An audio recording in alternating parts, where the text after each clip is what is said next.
네, 시장이 아주 흥미로운 흐름을 보이고 있습니다. 며칠 전, 이틀 전이죠.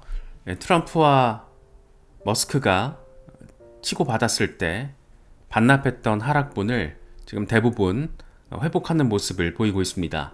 이더리움도 다시 2,500달러 위로 올라섰고, 솔라나, XRP 주요 지지라인을 잘 지켜주고 있는 그런 모습이 포착이 되면서 이렇게 조금 더 의미 있는 상황을 우리가 기대해 볼 수 있지 않을까라는 그런 생각을 갖게 만드는 것 같습니다.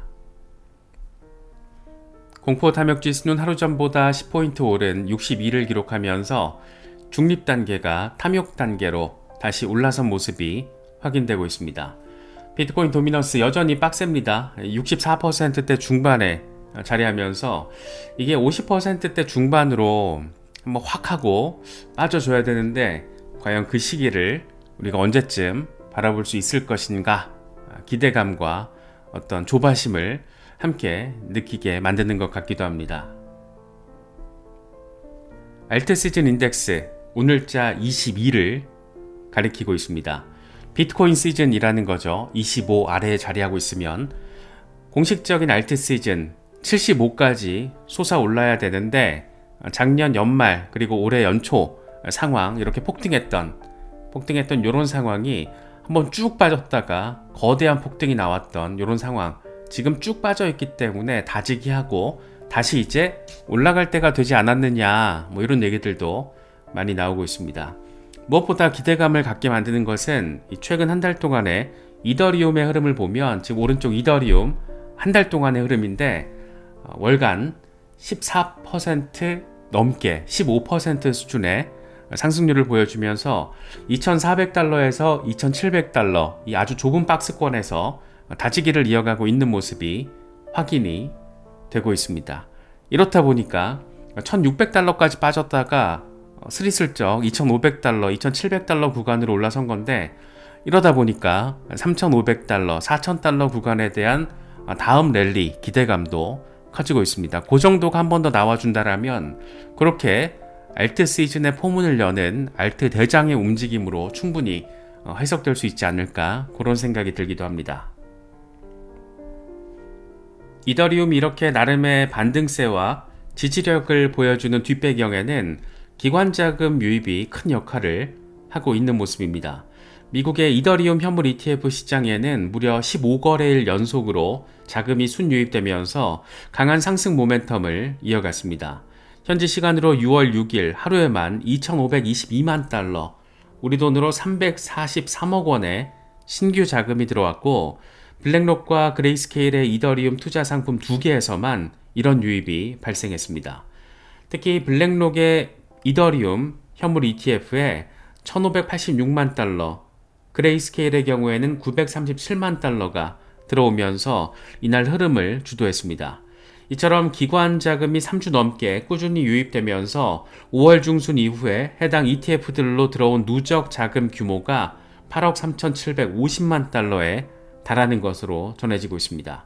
불과 보름 남짓한 기간에 우리 돈으로 따지면 1조 원이 넘는 돈이 이더리움에 몰린 그런 셈입니다. 이런 연속 순유입 행진은 기관 투자자들의 이더리움에 대한 관심과 자신감을 여실히 보여주는 부분이 아닐까, 그렇게도 해석이 가능할 것 같습니다. 이번 이더리움 ETF 자금 유입 랠리를 세부 상품별로 뜯어보면 상당히 흥미로운 점도 포착이 됩니다. 블랙록의 이더리움 현물 ETF가 유입을 주도하고 있는데, 최근 2주 동안 여기에만 5억 7,600만 달러가 몰려서 같은 기간 전체 이더리움 ETF 순유입의 71%를 차지했습니다. 블랙록이 다 헤쳐먹고 있다는 거죠. 그래서 블랙록의 이더리움 현물 ETF의 총 순유입액은 48억 달러를 돌파하며 압도적인 1위를 달리고 있습니다. 이 뒤에 이으고 있는 게 지금 피델리티 이더리움 현물 ETF인데, 여기에도 2주 동안 1억 2,300만 달러가 유입되면서 2위 기록은 했지만 누적 규모를 보면 15억 달러 수준으로 블랙록과 큰 격차를 보이고 있습니다. 그레이스케일의 이더리움 신탁은 출범 이후 누적 43억 달러 가까이 순유출을 겪은 상황이지만, 아이러니하게도 그레이스케일이 내놓은 이더리움 미니 신탁은 6억 8,800만 달러에 달하는 자금을 끌어모았습니다. 전통 자산운용사의 정식 ETF 상품들과 그레이스케일의 신탁 등 다양한 형태의 이더리움 투자 상품들이 골고루 하지만 블랙록 중심으로 관심을 갖고 있는 그런 모습입니다. 특히 최근 들어서 비트코인 ETF에서는 흐름이 둔화되고 일부 자금 유출도 관찰되고 있습니다. 지난 5월 말 한때 하루 3억 4,680만 달러 규모의 대규모 순유출이 발생하는 등 비트코인 상품에서는 차익 실현 물량이 나온 반면 이더리움 상품으로는 연일 자금이 밀려드는 대조적인 흐름이 나타났습니다. 정리하면 기관 투자자들의 관심이 비트코인에서 이더리움으로 로테이션 되고 있다라는 초기 신호로도 해석이 가능합니다. 이건 이더리움도 비트코인만큼 믿을 수 있는 투자처다, 이런 인식이 확산되고 있다라는 것으로도 해석이 가능합니다. 이 초대형 자산운용사들의 관점에서 비트코인 ETF에 이어서 이더리움 ETF에도 적극적으로 자금을 쏟아부으면서 이 양대 자산을 모두 전략적인 접근으로 지금 핸들링을 하고 있다, 이렇게도 바라볼 수 있지 않을까 생각됩니다. 이번 흐름의 주인공은 단연 블랙록입니다.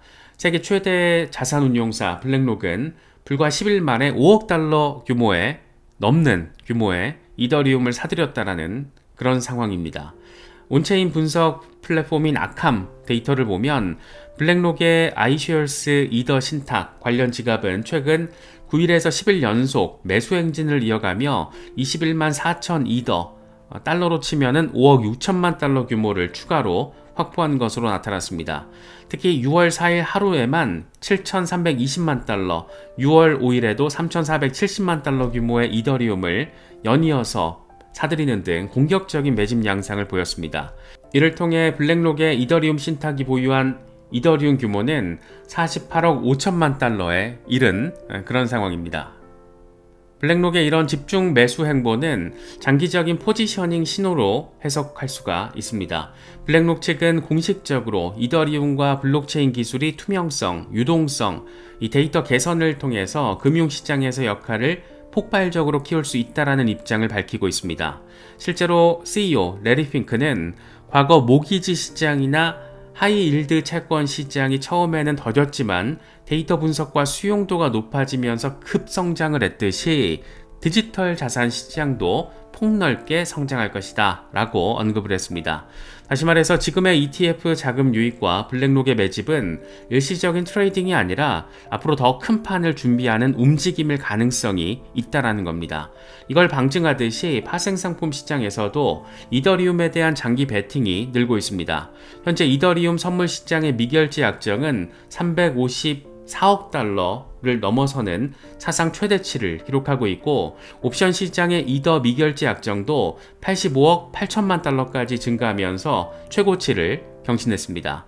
특히 옵션 거래량이 이를 기준으로 봤을 때 11억 달러 이상으로 64% 급증하는 등 기관 투자자들이 적극적으로 이더리움의 중장기 방향성에 베팅하고 있다는 것을 보여주고 있습니다. 이런 온체인 매집 데이터와 파생시장 지표들은 블랙록을 비롯한 큰 손들이 단기 차익보다는 이더리움의 장기 상승 여력을 노리고 있다, 이렇게도 해석을 할 수가 있는 부분입니다. 이더리움에 쏠린 자금이 알트코인 시장으로 번질 가능성, 이른바 알트 시즌에 대해서도 어떤 기대감을 갖게 만들고 있습니다.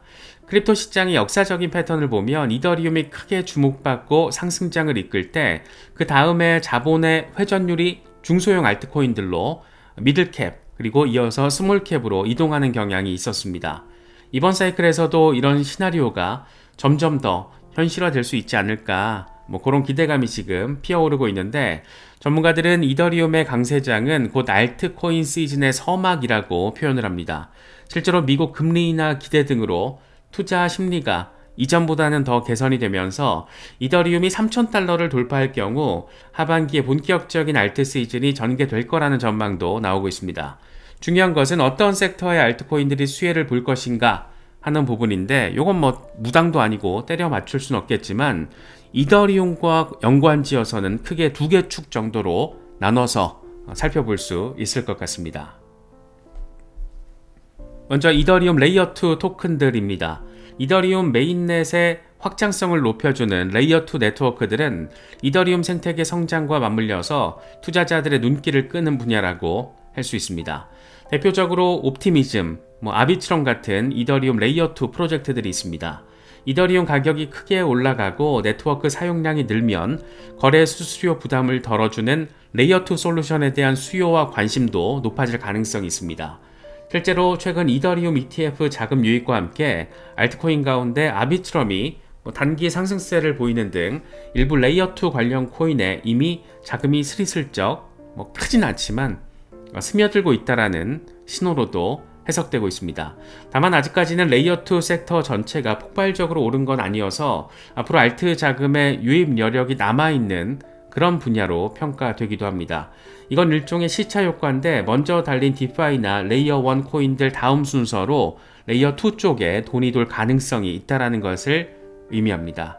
이런 내용만 듣고 옵티미즘이나 아비트럼을 바로바로 매수한다라면 큰 코 다칠 수 있다는 거, 저는 개인적으로는 레이어2에 관심이 높아지더라도 이더리움 대장에 관심을 갖는 게 어떤 리스크 관리에 있어서는, 특히 초보자 분들에게 있어서는 굉장히 현명한 전략이 되지 않을까, 그런 생각이 들기도 합니다. 어쨌든 시스템 자체는 이런 식으로 영향을 주고받을 수 있다는 거, 이런 부분들은 잘 체크하시면 좋을 것 같습니다.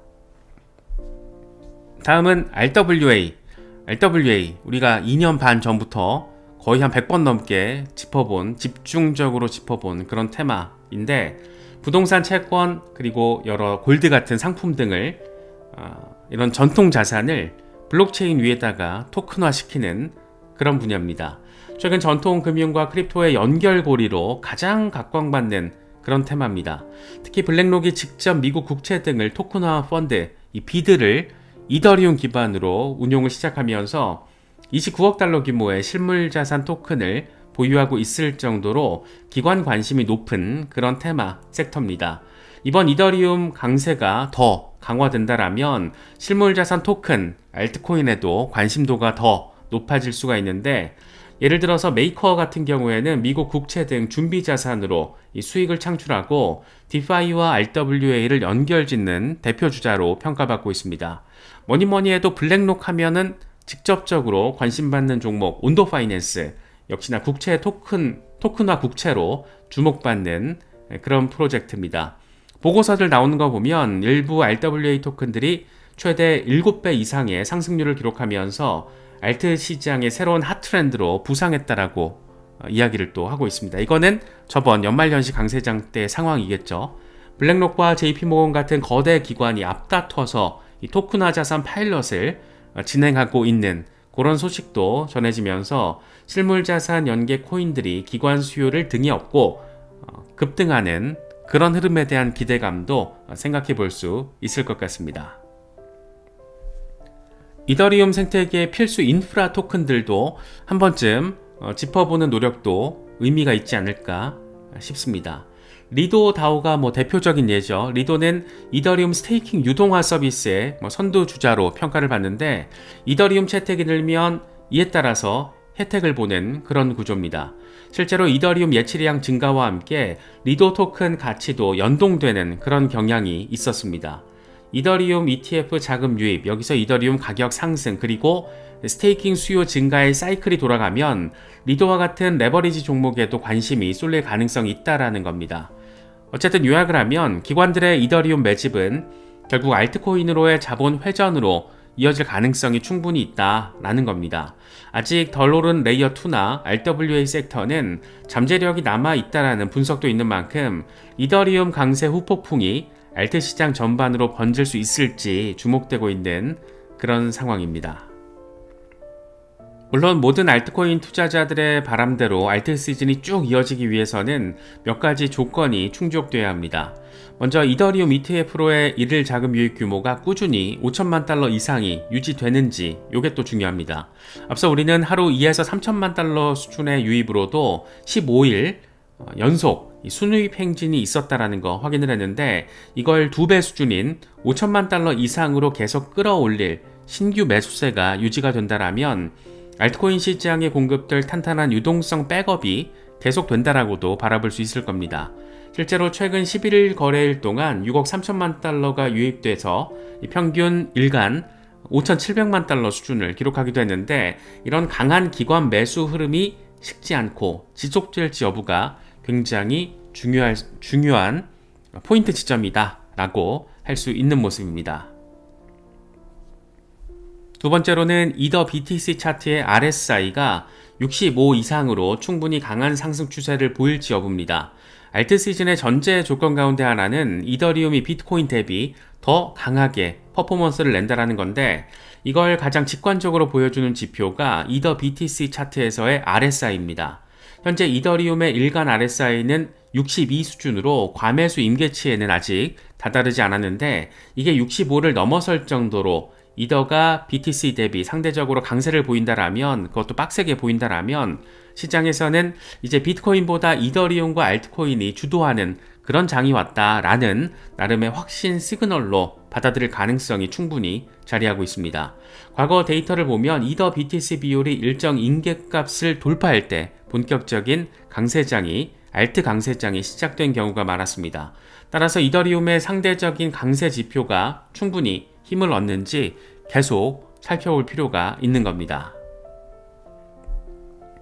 무엇보다 비트코인 가격이 10만 달러 위에서 강력한 지지라인을 확인을 하면서 안정적인 기반을 제공하는가, 이 부분도 엄청 중요합니다. 알트 시즌이 이어지려면 비트코인이 크게 무너지지 않고 높은 수준을 이어가면서 사이드 횡보하는 그런 안정성을 보여주는 게 아주 중요하기 때문입니다. 이상적인 시나리오는 비트코인이 새로운 올타임 하이 만들고 살짝 조정받으면서 사이드 횡보해주면서 시장의 신뢰 유지하고, 그렇게 횡보 또는 완만한 상승세를 이어가는 그런 사이 자금은 알트코인 쪽으로 순환되는 그런 그림입니다. 이게 우리가 제일 바라고 좋아하는 그런 그림이죠.